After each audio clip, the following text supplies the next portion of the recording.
मरते मरते जग मरा, मरना ना जाने कोई, राम द्वार में जो मरा उसे फिर ना मरना हो। রামায়ণের গল্পটা একটা রূপক, এটা একদম বাস্তব সত্য। কেননা বাল্মীকির রামায়ণ মহাকাব্যে প্রথমেই লেখা আছে এটি একটি নিছক রূপক, কিন্তু এর আধ্যাত্মিক মাহাত্ম্য অনেক বেশি। সেই জন্যই একে হিন্দুরা খুব গুরুত্ব সহকারে পড়ে এবং একটি মহাকাব্য বলে মানে, পবিত্র মহাকাব্য বলে মানে।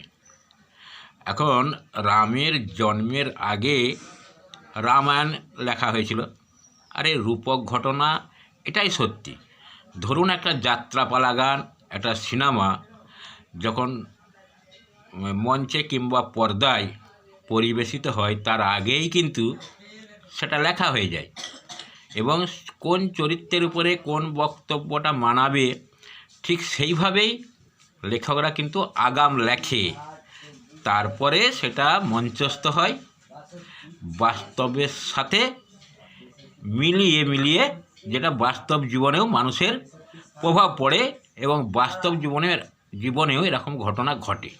এটাই ঘটনা, যে যত কিছু সিনেমা যাত্রাপালা আগে রচনা করা হয়, তারপরে চরিত্রগুলোকে ফুটিয়ে তোলার জন্য মঞ্চস্থ কিংবা পর্দায় শুটিংয়ের মাধ্যমে, অভিনয়ের মাধ্যমে দেখানো হয়।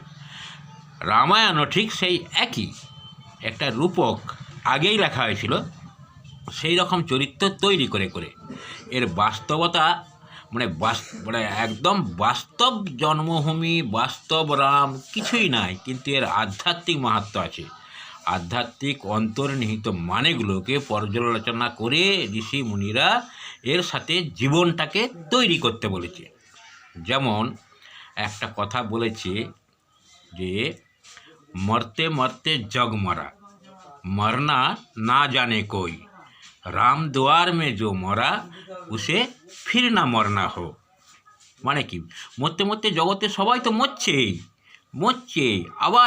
আবার জন্মাচ্ছে, আবার মরছে, কিন্তু সে যদি রাম দুয়ারে মরে তাহলে তাকে আর জন্ম মৃত্যুর বেড়া জলে ঘুরতে হবে না। রাম দুয়ারে মানে রাম মন্দিরের সামনে গিয়ে এটা নয়, আত্মারাম, আত্মার সাথে একাত্ম হয়ে পরমাত্মার মিলন ঘটিয়ে যখন নিজেকে মুক্ত করা যায়, মুক্তি হয়, মোক্ষ হয়, সেই মরাটাকেই বলে রাম দুয়ারে মরা, আত্মারামের সঙ্গে সংযোগ হয়ে মরা।